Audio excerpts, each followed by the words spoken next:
Chapter 2. The Ask-It Basket. I told them, but they didn't believe me, Stanley said, back in the bedroom. Of course they didn't. Arthur was still under the bed. Who'd believe a whole person could puff out of a pot? It's not a pot, said Prince Harris. Now please come out. I apologize for the puffs. Arthur crawled from under the bed. No more scary stuff? I promise, the genie said, and they shook hands. Arthur could hardly wait now. Stanley, try a wish. We can't, Stanley said. Not till our homework is done. What's homework? Asked Prince Harris. The brothers stared at him, amazed, and then Stanley explained. The genie shook his head. After school time? When you could be having fun? He said. Where I come from, we just let Ask-It baskets do the work. Well, whatever they are, I wish I had one, said Stanley, forgetting he was not supposed to wish.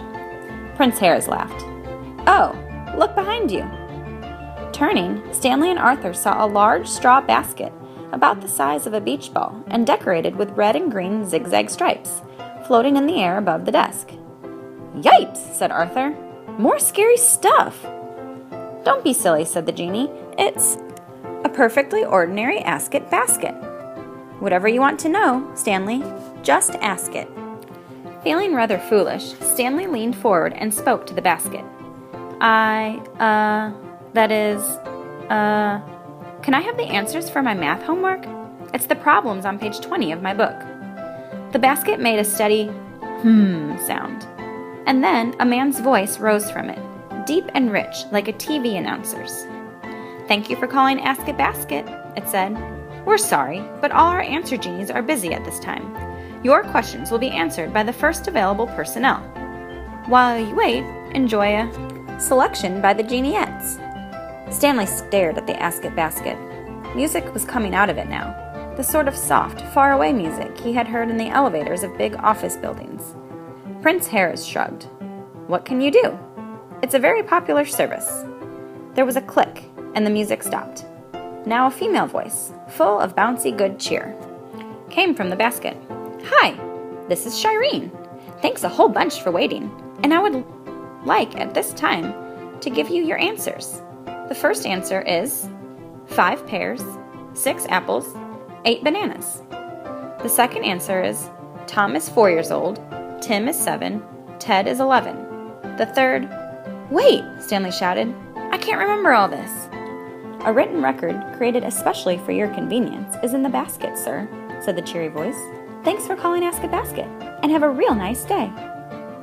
Lifting the lid of the basket, Stanley saw a sheet of paper with all his answers on it. Oh, good, he said. Thank you. Can my brother talk now, please? Arthur cleared his throat. Hello, Shireen, he said. This is Arthur Lambchop speaking. For English, I'm supposed to write about what I want to be.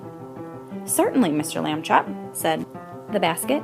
Just a teeny moment now, to make sure the handwriting... There, all done. Arthur opened the basket and found a sheet of lined paper covered with his own handwriting. He read it aloud. What I Want to Be, by Arthur Lambchop. When I grow up, I want to be President of the United States so that I can make a law not to have any more wars, and get to meet astronauts. And I would like not to have to go out with girls who want to get all dressed up. Most of all, I would like to be the strongest man in the world, like Mighty Man, not to hurt people, but so everybody would be extra nice to me. The end. Arthur smiled. That's fine, he said. Just what I wanted to say, Shireen. Good, said the basket. Bye now. Have a super day. The brothers called goodbye, and Prince Harris plucked the basket out of the air and set it on the desk by his lamp. There, homework's done, he said.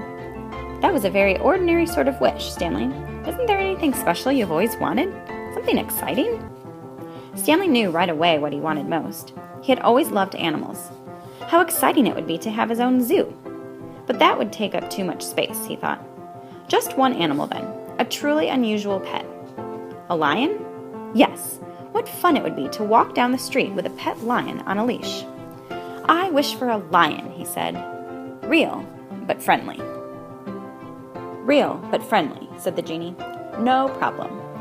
Stanley realized suddenly that a lion would scare people. and that an elephant would be even greater fun. "An elephant, I mean," he shouted. "Not a lion, an elephant." "What?" said Prince Harris. "An elf. Oh, Colobats, look what you made me do." A most unusual head had formed in the air across the room. A head with an elephant's trunk for a nose, but with small, neat, lion-like ears. There was a lion's mane behind the head, but then came an elephant's body and legs in a brownish gold lion color, and finally a little gray elephant tail with a pretty gold ruff at the tip. Altogether, these parts made an animal about the size of a medium lion or a small elephant. "My goodness," said Stanley. "What's that?" "A liaphant." Prince Harris seemed annoyed. "It's your fault, not mine." "You overlapped your wish." The liaphant opened his mouth wide, gave a half roar, half snort, growl, honk. That made them all jump, then sat back on his hind legs and went pant pant like a puppy, looking quite nice. "Well, we got the friendly part right," said the genie. "The young ones mostly are." Stanley patted him, and Arthur tickled behind the neat little ears. The liaphant licked their hands, and Stanley was not at all sorry that he had mixed up his wish. Just then, a knock sounded on the bedroom door, and Mrs. Lambchop's voice called out, "Homework done?" "Come in," said Stanley, not thinking, and the door opened. "How very quiet you," Mrs. Lambchop began, and then she stopped. Her eyes moved slowly about the room, from Prince Harris to the basket, and on to the liaphant. "Gracious," she said. Prince Harris made a little bow. "How do you do? You are the mother of these fine lads, yes?" "I am, thank you," said Mrs. Lambchop. "Have we met? I don't seem to—" "This is Prince Harris," Stanley said, "and that's a liaphant, and that's an basket." "Guess what?" said Arthur. "Prince Harris is a genie, and Stanley can wish for anything he wants." "How very generous," Mrs. Lambchop said. "But I'm not sure—" Turning, she called into the living room, "George, come here. Something quite unexpected has happened." In a moment, Mr. Lambchop called back, "I am reading an unusual story in my newspaper about a duck who watches TV." "This is even more unusual than that," she said, and Mr. Lambchop came at once. "Ah, yes," he said, looking about the room. "Yes, I see. Would someone care to explain?" "I tried to before," Stanley said. "Remember? About—" "Wait, dear," said Mrs. Lambchop. The liaphant had been making snuffling, hungry sounds, so she went off to the kitchen and returned with a large bowl full of hamburger mixed with warm milk. While the liaphant ate, Stanley told Mrs. Lambchop what had happened. Mr. Lambchop thought for a moment. "Unusual indeed," he said. "And what a fine opportunity for you, Stanley. But I do not approve of using the basket for your homework, boys. Nor will your teachers, I'm afraid." "My plan is—" "Let's not tell them," Arthur said. Mr. Lambchop gave him a long look. "Would you take credit for work you have not done?" Arthur blushed. "Oh, well, I guess not. I wasn't thinking. Because of all the excitement, you know?" Mr. Lambchop wrote, "Not in use," on a piece of cardboard and taped it to the basket. "It is too late for more wishing tonight," Mrs. Lambchop said. "Prince Harris, there is a folding cot in the closet, so you will be comfortable here. Tomorrow is Saturday, which we always spend together in the park. You will join us, yes?"